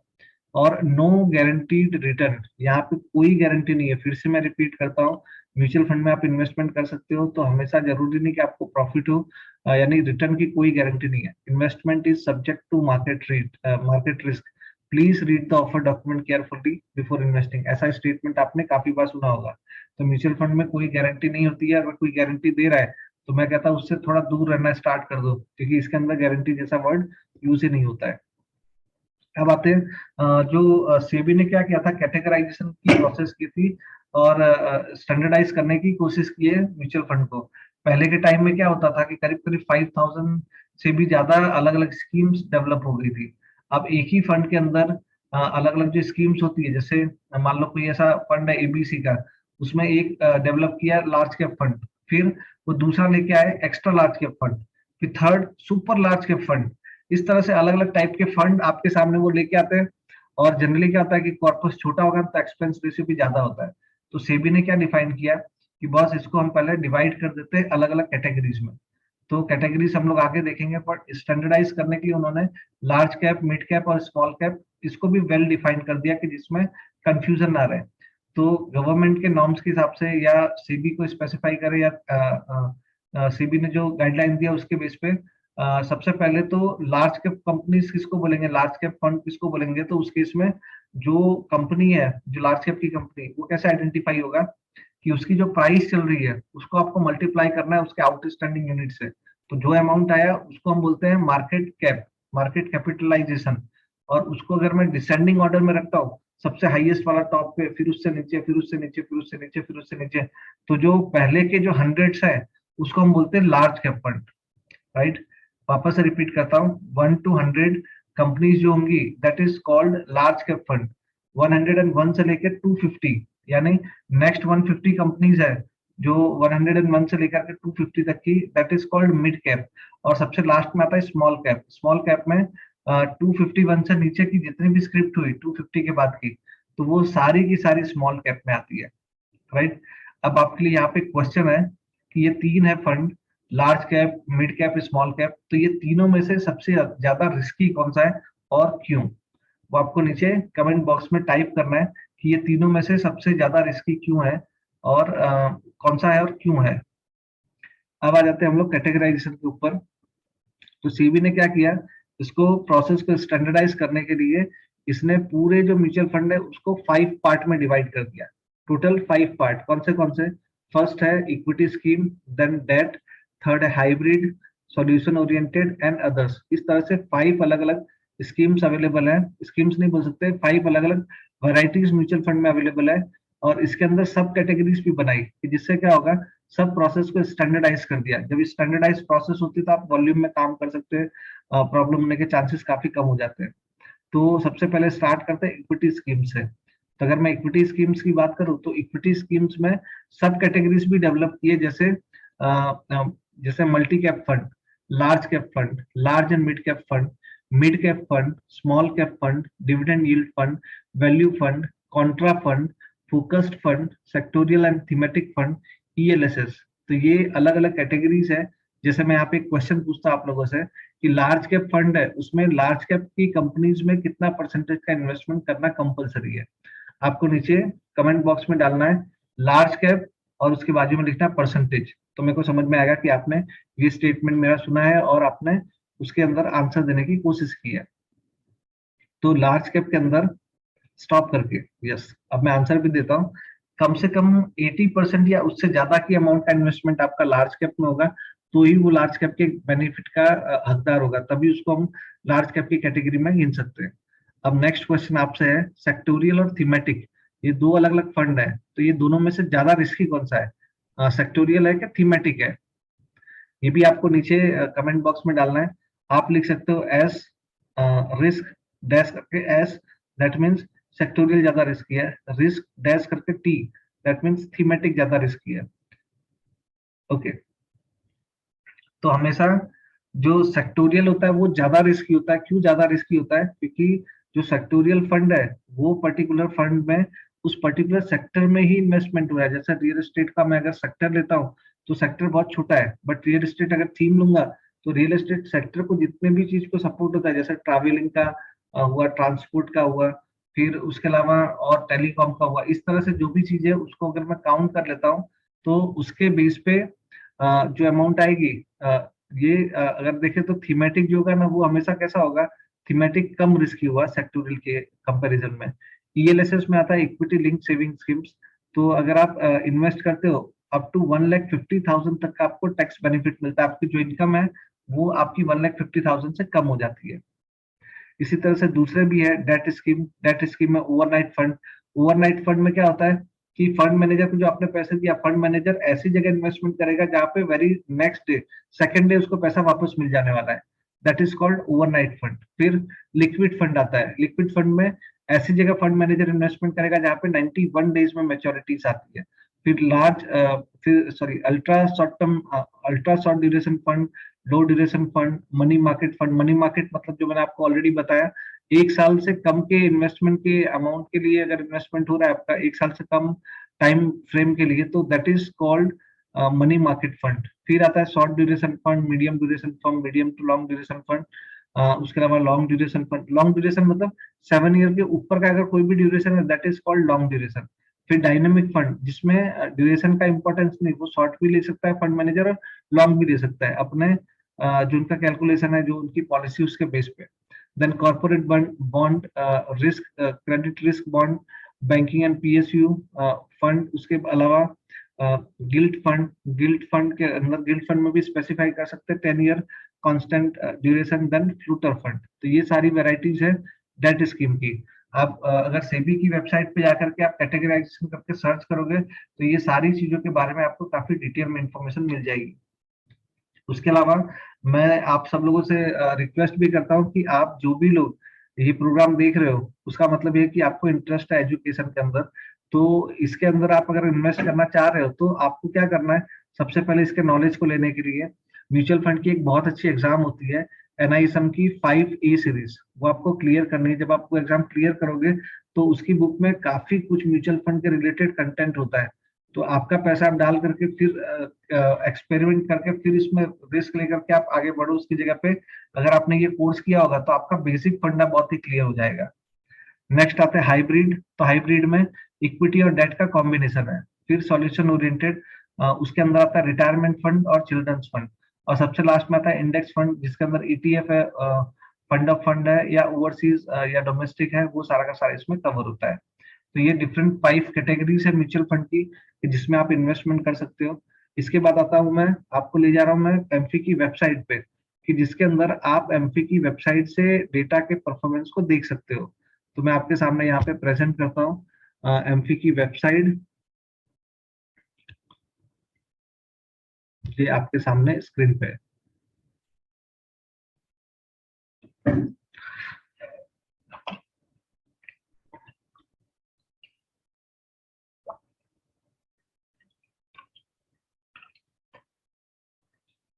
आपने भी अगर इतनी देर से पानी नहीं पिया तो एक घुट पानी पी लीजिए, अपने आप को रिहाइड्रेटेड रखिए। ओके। तो यहाँ पे आप देखोगे तो मैंने आपकी स्क्रीन पे एमपी की वेबसाइट ऑलरेडी ओपन कर ली है। अब मेरा आप लोगों से क्वेश्चन है कि अगर आपने आज के पहले लास्ट 6 महीने में अगर आपने एमपी की वेबसाइट एक बार भी ओपन की है तो एक बार मी करके कमेंट बॉक्स में टाइप कर दीजिए। तो मुझको समझ में आएगा कि आप में से कुछ लोग तो हैं कि जो थोड़ा सा रिसर्च में मानते हैं, थोड़ा सा एजुकेशन में मानते हैं। Thank you. तो यहाँ पे आप देख रहे हो, मैंने आपके सामने एमपी की जो वेबसाइट है, एसोसिएशन ऑफ म्यूचुअल फंड, उसकी वेबसाइट ओपन किया है। इसके अंदर आप, मैं पहले यहाँ पे ये स्टार्ट कर रहा हूँ स्पॉटलाइट, जिससे आपको समझ में आए मेरा कर्सर कौन सी जगह है।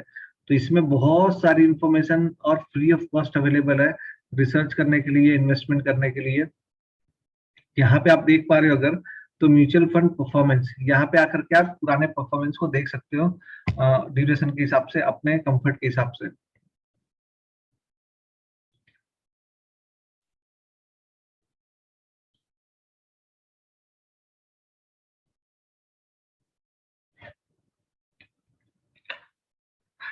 तो आप देखोगे तो यहाँ पे कौन सी डेट, आपको जो भी डेट सिलेक्ट करनी है वो आप डेट सिलेक्ट कर सकते हो।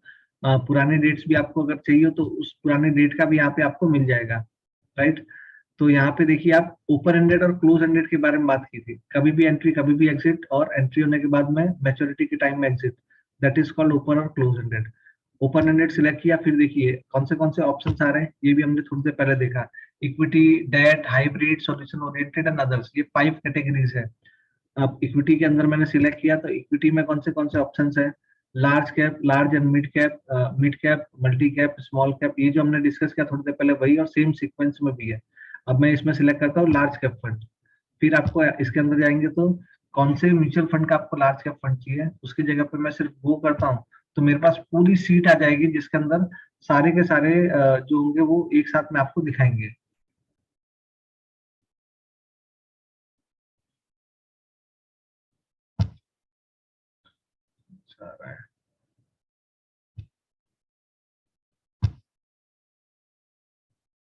ओके, तो मैं 10th का डेटा आपके सामने प्रेजेंट किया है। आप देखोगे तो ये रिस्कोमीटर करके एक वर्ड यूज होता है। रिस्कोमीटर में आपका जो कैपिटल है वो कितने रिस्क पे है वो आपको देखने मिलेगा। मैं आपको सैंपल दिखा दूं कैसा दिखता है रिस्कोमीटर। तो it is look like risko, sorry,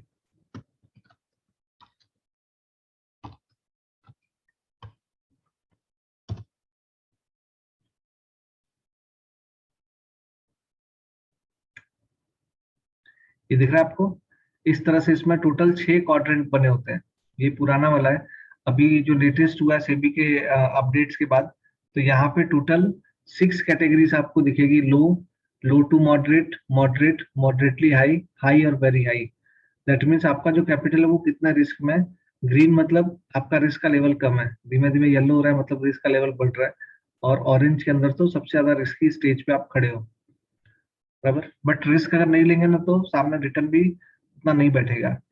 लोग बोलते हैं रिस्क है तो इश्क है, तो इसका मतलब ये नहीं बोल रहा हूँ कि आपको रिस्क लेना है, बट लाइफ में कैलकुलेटेड रिस्क आपको लेना पड़ेगा। हम्म। तो रिस्कोमीटर के बारे में मैंने आपको बताया। फिर आते हैं हम लोग लेटेस्ट एनएवी। लेटेस्ट एनएवी मतलब जो लेटेस्ट आपने डेट दी है उसके हिसाब से यहाँ पे आपको एनएवी दिख रही है। फिर 1 ईयर रिटर्न, आप चाहो तो इसको फिल्टर भी कर सकते हो। 1 ईयर की जगह आपको अगर 5 ईयर का रिटर्न चाहिए तो आपने 5 ईयर सिलेक्ट कर दिया। फिर जैसे 5 ईयर सिलेक्ट कर दो तो डेटा ऑटोमेटिक चेंज हो गया। अब मुझको इसको असेंडिंग डिसेंडिंग में करना है कि जो रेगुलर प्लान है उसके अंदर में जा करके अगर मैं देखूं तो कम से कम रिटर्न भी मिला है। अगर जिसने 5 साल तक इन्वेस्टमेंट करके रखा होगा लार्ज कैप में, तो कम से कम रिटर्न उसका CAGR 11.17% का बैठ रहा है, राइट। उसी जगह से अगर देखें तो हाईएस्ट कितना मिला है, तो हाईएस्ट में देखो एक्सिस ब्लू चिप फंड है जिसमें 20.75% का रिटर्न बैठा है। तो आप चाहो तो एक ये भी मैं मेथड यूज करता हूँ कि इसको सिलेक्ट कर लिया मैंने, कॉपी किया। इसको मतलब ये ऐसा नहीं कि टॉप को, जिसमें भी आपको इंटरेस्ट है उसके अंदर आपने उसको सिलेक्ट किया, और फिर करना क्या है आपको, एक वेबसाइट है जिसके अंदर आप इसको यूज कर सकते हैं, जिसको बोलते हैं वैल्यू रिसर्च, valueresearch.online.com, valueresearchonline.com।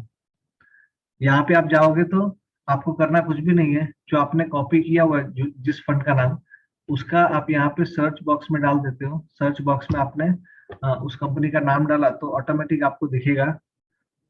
जैसे यहाँ पे मैंने एक्सिस ब्लू चिप फंड रखा है, मैं सिर्फ कंपनी का नाम आपके इंफॉर्मेशन के लिए बता रहा हूँ। आप रिजिट मत रहिएगा कि मैं एक्सिस ब्लू चिप फंड को प्रमोट कर रहा हूँ।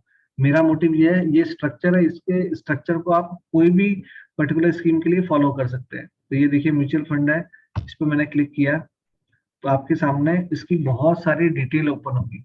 तो जब भी आप किसी भी म्यूचुअल फंड में इन्वेस्टमेंट कर रहे हैं तो आप इस तरह की वेबसाइट का यूज कर सकते हैं जिसमें ऑथेंटिक इन्फॉर्मेशन मिल सके। तो यहाँ पे जिसने भी एक्सेस ब्लू चिप में किया, आप चाहो तो PDF फॉर्म में ये इन्फॉर्मेशन को डाउनलोड भी कर सकते हो। फिर आते हैं हम लोग कि जिसने भी इसमें इन्वेस्टमेंट किया होगा उसकी क्या सिचुएशन होगी। तो यहाँ पे डायरेक्ट प्लान है जिसमें डिस्ट्रीब्यूटर की रिक्वायरमेंट नहीं होती है और आपका रिटर्न नॉर्मल से थोड़ा ज्यादा रहेगा। रेगुलर प्लान जो डिस्ट्रीब्यूटर के थ्रू आप प्रोसेस कर रहे हो। तो जिसने भी एक्सिस ब्लू चिप फंड के अंदर इन्वेस्टमेंट किया है 1 लाख रुपीज का आज के 3 साल पहले, उसकी वैल्यू हो गई 1,58,000। इसी तरह से 10,000 का अगर इन्वेस्टमेंट आपने किया हो SIP 10,000 की SIP, तो दैट विल बिकम 4.53 लाख। तो 10,000 रुपए की SIP अगर आपका 3 साल तक भी चला तो उसकी 4.53 लाख की वैल्यूएशन आ गई है। देन आते हैं सुटेबिलिटी, ये किसके लिए सुटेबल है कि जिसको 5 साल या उससे ज्यादा अमाउंट के लिए इन्वेस्टमेंट करके रखना है तो उसके लिए बेस्ट है। ये देखिए आपको रिटर्न के साथ में दिख रहा है कि ब्लू चिप फंड और S&P BSE 100 उसके बीच में क्या कोरिलेशन है, आप यहाँ से आइडेंटिफाई कर सकते हो। फिर और आगे बढ़ोगे तो इस पर्टिकुलर फंड जो है उसका ट्रेलिंग रिटर्न कितना परसेंटेज है वो आपको यहाँ पे दिख जाएगा। मतलब यहाँ पे yield till date, then one day का, कल के दिन का और आज के दिन का जो बीच का डिफरेंस होगा that is called one day. फिर 1 वीक का डिफरेंस, 1 मंथ का, 3 मंथ का, 6 मंथ का, 1 ईयर का, 3 ईयर का, 5 ईयर का, 7 ईयर का और 10 ईयर का। इस तरह से अलग अलग कॉम्बिनेशन अवेलेबल है, उसके बेस पे आप रिटर्न देख सकते हैं। बट एक चीज का खास ध्यान रखना है कि इसमें जो भी रिटर्न है वो पास्ट रिटर्न है, और पास्ट रिटर्न फ्यूचर में भी एप्लीकेबल होगा कि नहीं उसकी कोई गारंटी नहीं है। उसके बाद आप नीचे आओगे तो वर्स्ट और बेस्ट परफॉर्मेंस आपको यहाँ पे दिखेगा कि इस पर्टिकुलर फंड ने सबसे अच्छा सबसे खराब कब परफॉर्म किया है। यहाँ पे आप आओगे इसके बाद में तो यहाँ पे और नीचे दिखेगा आपको रिस्क मेजर्स। तो जो mean, standard deviation, sharp, Sortino, beta, alpha, ये सब कुछ आपको यहाँ पे मिल जाएगा कि जिससे आपको समझ में आएगा। तो आपका ये होमवर्क है, यहाँ पे जितने भी रिस्क मेजर्स दिख रहे हैं उसको कॉपी करो, गूगल में जाके सर्च करो और ट्राई करो ये क्या होता है, राइट। ये टास्क मैं आपको दे रहा हूँ कि जो अलग अलग रिस्क के मेजर्स है उसको आइडेंटिफाई करने का ट्राई करो, वो कैसे कैलकुलेट होता है। नेक्स्ट एसेट्स एलोकेशन अगर आप देखो तो यहाँ पे 93.1% का इन्वेस्टमेंट इक्विटी के अंदर है और डेट के अंदर है 6.6% का। नंबर ऑफ स्टॉक 38 कंपनीज के स्टॉक के अंदर इन्वेस्टमेंट किया हुआ है। टॉप 10 स्टॉक्स के अंदर 62% का इन्वेस्टमेंट है।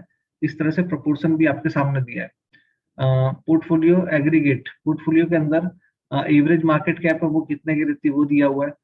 इसके अंदर फोकस कहाँ पे रहेगा इस पर्टिकुलर फंड में, तो ग्रोथ और लार्ज कैप और ग्रोथ का जहाँ पे कॉम्बिनेशन हो रहा है उस जगह पे उनका फोकस रहेगा। फिर सेक्टोरियल एलोकेशन कैसा रहेगा, तो हाईएस्ट जो एलोकेशन है वो किसके अंदर है, फाइनेंशियल सेक्टर में।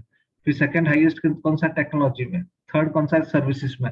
इस तरह से कौन से सेक्टर में इक्विटी का और मतलब इक्विटी लार्ज कैप का जो एवरेज रिटर्न हम बोल सकते हैं उसके कंपैरिजन में एक्सेस ब्लू चिप का क्या रिटर्न आया हुआ है, वो यहाँ पे पॉइंट हमने कवर किया। फिर आते हैं हम लोग नेक्स्ट पॉइंट के ऊपर। इसके अंदर और नीचे जाओगे आप तो आपको दिखेगा होल्डिंग। तो होल्डिंग के अंदर क्या क्या पॉइंट कवर होता है, तो होल्डिंग में यहाँ पे देखिए बजाज फाइनेंस में कितने का इन्वेस्टमेंट किया हुआ है, तो यहाँ पे पी रेशियो आ गया, 3 ईयर का हाई 3 ईयर का लो, परसेंटेज में 9.26% का इन्वेस्टमेंट है। इसी तरह से इन्फोसिस में कितना है, तो 9.22% का है। आईसीसी बैंक में कितना है, यानी आप हर कंपनी वाइज ये आइडेंटिफाई कर सकते हैं कि टोटल कितने अमाउंट का उसमें इन्वेस्टमेंट है, कितने प्रपोर्शन का इन्वेस्टमेंट है। नीचे और आप आओगे तो पूरा का पूरा कैलकुलेशन आपके सामने रखा हुआ है। ये जो डेट है वो 28 फरवरी 2022 के हिसाब से इन्होंने आपके सामने पब्लिश किया है। फिर इसके फंड मैनेजर कौन है वो आपको मिल जाएगा, कितने टाइम से किस फील्ड में और कौन सा फंड मैनेज करते हैं। एटलीस्ट इतनी इंफॉर्मेशन होगी तो आप एक प्रॉपर डिसीजन ले सकते हैं अपने रिस्क एपेटाइट के हिसाब से। यहाँ पे आपको साइड में ये भी दिख जाएगा कितने अमाउंट का इन्वेस्टमेंट करना है। तो यहाँ पे 5,000 से आप स्टार्ट कर सकते हैं म्यूचुअल फंड में इन्वेस्ट करना। लमसम अगर कर रहे हैं एक साथ पैसा दे रहे तो आप चाहो तो SIP भी कर सकते हो, तो 500 रुपीज की SIP से भी आपका स्टार्ट हो सकता है, राइट।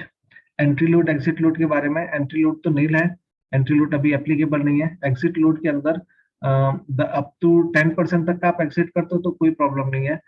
10% से ज्यादा का अमाउंट अगर आप 365 डेज एक साल के पहले विड्रॉ करते हो तो उस केस में आपको 1% का एग्जिट लोड लगेगा। दैट मीन्स अगर 1 लाख रुपीज आप विड्रॉ करो तो आपको 99,000 ही आएंगे, 1% आपका माइनस हो जाएगा।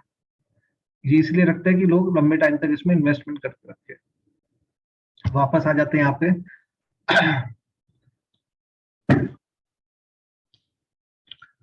Just a minute.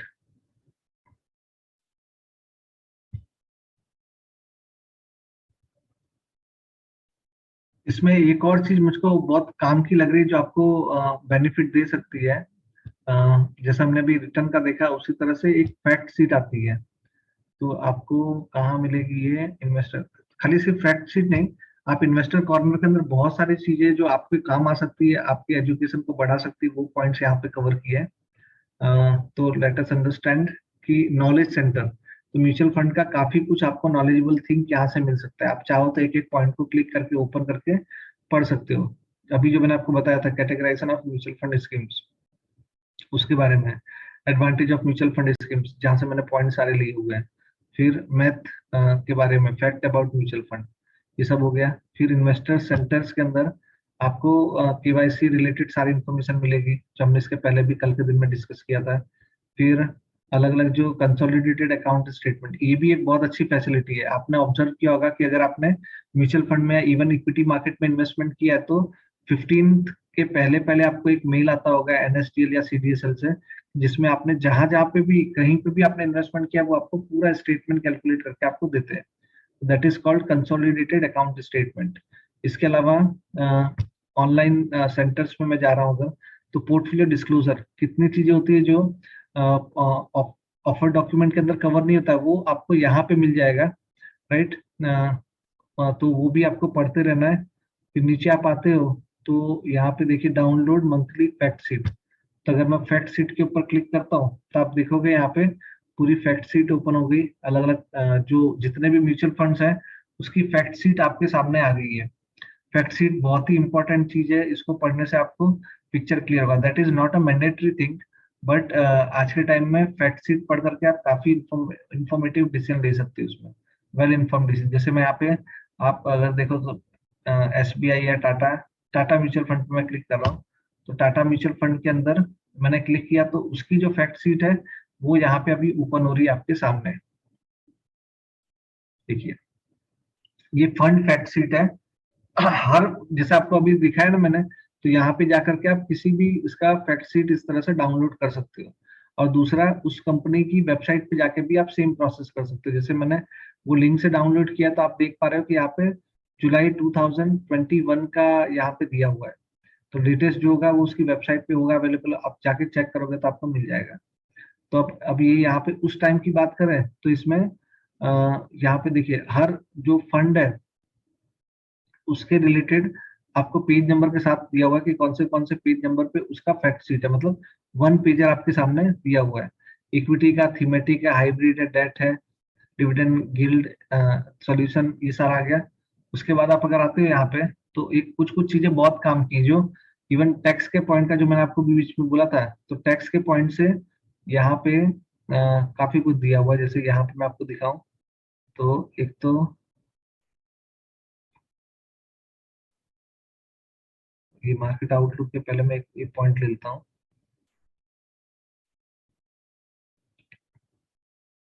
जो मैंने आपको भी बताया था रिस्कोमीटर, ये देखिए अलग अलग रिस्कोमीटर में यहाँ पे अगर है तो दैट इज वेरी लो। कौन सा है, तो Tata arbitrage fund, then Tata overnight fund, that is most secured fund या मोस्ट सेफ फंड। फिर यहाँ पे आते हैं इसके बाद में इन्वेस्टमेंट ऑब्जेक्टिव। तो इन्वेस्टमेंट ऑब्जेक्टिव अगर आप देखोगे तो लो टू मॉडरेट वाले कॉलम में ये मूव हुआ है। उसमें कौन से आते हैं, तो Tata liquid fund, Tata short term bond fund, Tata treasury advantage fund, Tata floating rate fund. ये टाटा को मैं प्रमोट नहीं कर रहा हूँ, ये आपके सामने फैक्ट शीट भेजा है इसलिए मैं आपको यहाँ पे दिखा रहा हूँ।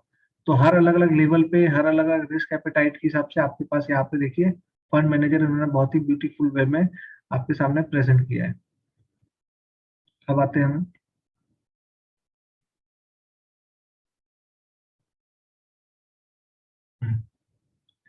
तो अगर आप ये डेटा देख रहे हैं तो मार्केट आउटलुक यहाँ पे कवर किया है कि ओवरऑल मार्केट में क्या चल रहा है। जैसे ये सेंसेक्स के बारे में दिया, उस पर्टिकुलर डेट में क्या डिफरेंस आया, कितना परसेंटेज का रिटर्न बैठा है। इसी तरह से निफ्टी का यहाँ पे दिखाई दे रहा है आपको। और अंदर जाओगे आपको तो ये पूरा का पूरा यहाँ पे जो WPI है, CPI, वो सब कुछ आपके सामने प्रेजेंट कर दिया। इन्फ्लेशन ग्रोथ के बारे में, मार्केट आउटलुक। तो ये एक पेज तो कम से कम पढ़ना बनता है, एक या दो पेज। फिर अभी और आप नीचे जाओगे तो ये देखिए रेडी रेकनर आपके पास है। अगर आप डिस्ट्रीब्यूटर हैं तो आप क्या कर सकते हैं, इसकी स्क्रीनशॉट या इसका प्रिंट आउट निकाल लिया तो आपको हमेशा पता होगा कि कौन से फंड के अंदर क्या क्या इन्फॉर्मेशन है, उसका नेचर क्या है, उसका सब नेचर क्या है, लॉन्च डेट कौन सी है, बेंचमार्क क्या रखा हुआ है, फंड मैनेजर उसका कौन है, मिनिमम इन्वेस्टमेंट की अमाउंट कितनी है, एग्जिट लोड क्या रहेगा, और एक्सपेंस रेशियो क्या रहेगा, राइट।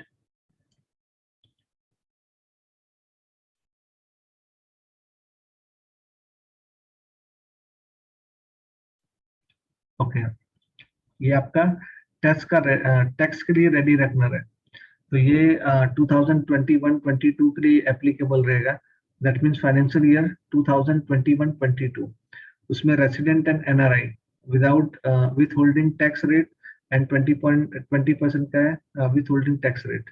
फिर यहाँ पे बहुत सारी चीजें कवर की है, जैसे कैपिटल गेन, तो कैपिटल गेन में कितना कितना लगेगा उसके बारे में आपको यहाँ पे दिया है।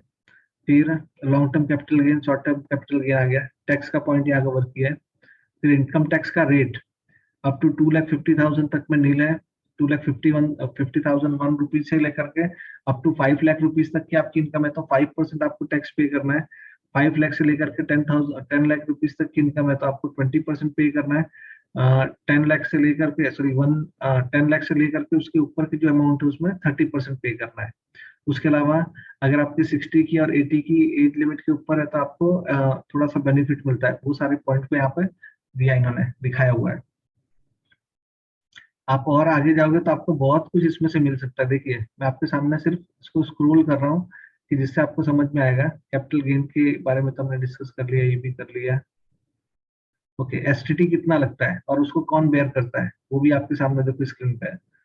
इसी तरह से अलग अलग जो टैक्स का पार्ट है उसमें कवर किया है, कैपिटल गेन का पार्ट कवर किया है। नेक्स्ट आप आओगे तो ये टैक्स इनकम टैक्स सिनेरियो, कि अगर आपकी ये इनकम है, ये इनकम का स्लैब आ रहा है आपका, तो अलग अलग जो ऑप्शन है, ऑप्शन ए और ऑप्शन बी में कितने का डिफरेंस आएगा।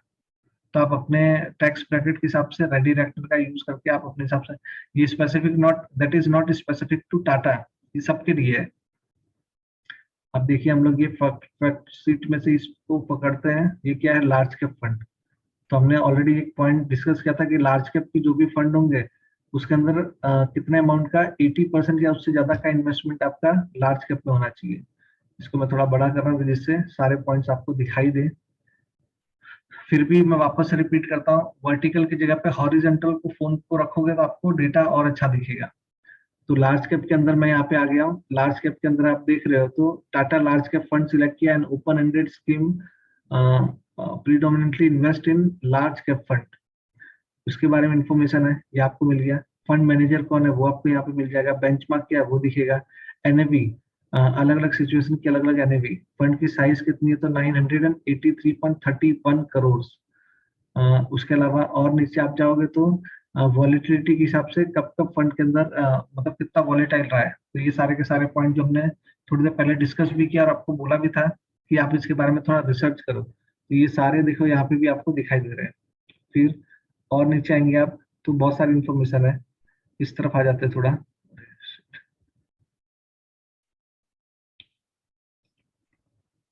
हम्म, तो अभी इस पर्टिकुलर फोलियो में टाटा लार्ज कैप फंड के अंदर कौन से स्टॉक पड़े हुए हैं। जैसे आईसीआईसी बैंक टॉप है 9.86%, एचडीएफसी बैंक 7.54।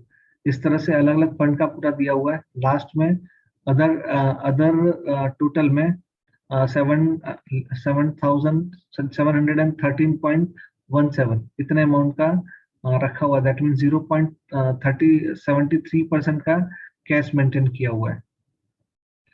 नीचे आप जाओगे तो 10,000 की अगर आपने एसआईपी की होती तो आपका वैल्यूएशन क्या होता वो आपको यहाँ पे सामने दिख रहा है। फिर यहाँ पे सेक्टर वाइज का थोड़ा रिसर्च का पार्ट है। ये एक साथ में मैं आपको हाई डोज दे दूंगा तो आपको डाइजेस्ट नहीं होगा। तो ये आप सबके लिए अभी होमवर्क है कि इसके बारे में, फैक्ट शीट के बारे में और डिटेल में इंफॉर्मेशन निकालो और उसको मैक्सिमम यूटिलाइज करने का ट्राई करो उस इंफॉर्मेशन को। होपफुली आपको ये एक्सरसाइज थोड़ी पसंद आई होगी कि जिसमें मैं आपको प्रैक्टिकल एस्पेक्ट्स के ऊपर ज्यादा फोकस कर रहा था। अब आ जाते हैं हम लोग म्यूचुअल फंड के अंदर। अब हम लोग ऑलमोस्ट एंड के पास पहुंच चुके हैं। तो ये हमने ऑलरेडी कवर कर लिया था। तो यहाँ पे जो मैंने पॉइंट बताया था, यहाँ पे आपका टी आर आता है, टोटल एक्सपेंस रेशियो। और ये यहाँ से इसको डाउनलोड कर सकते हैं।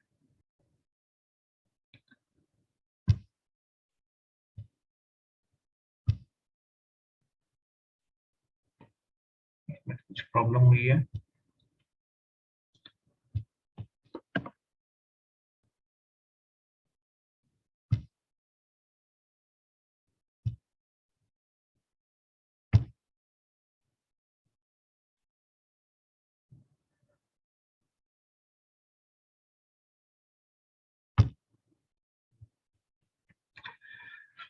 लास्ट पार्ट पे आगे हम लोग गेन के ऊपर देख लेते हैं। तो कैपिटल गेन के लिए टैक्स कैसे लगेगा?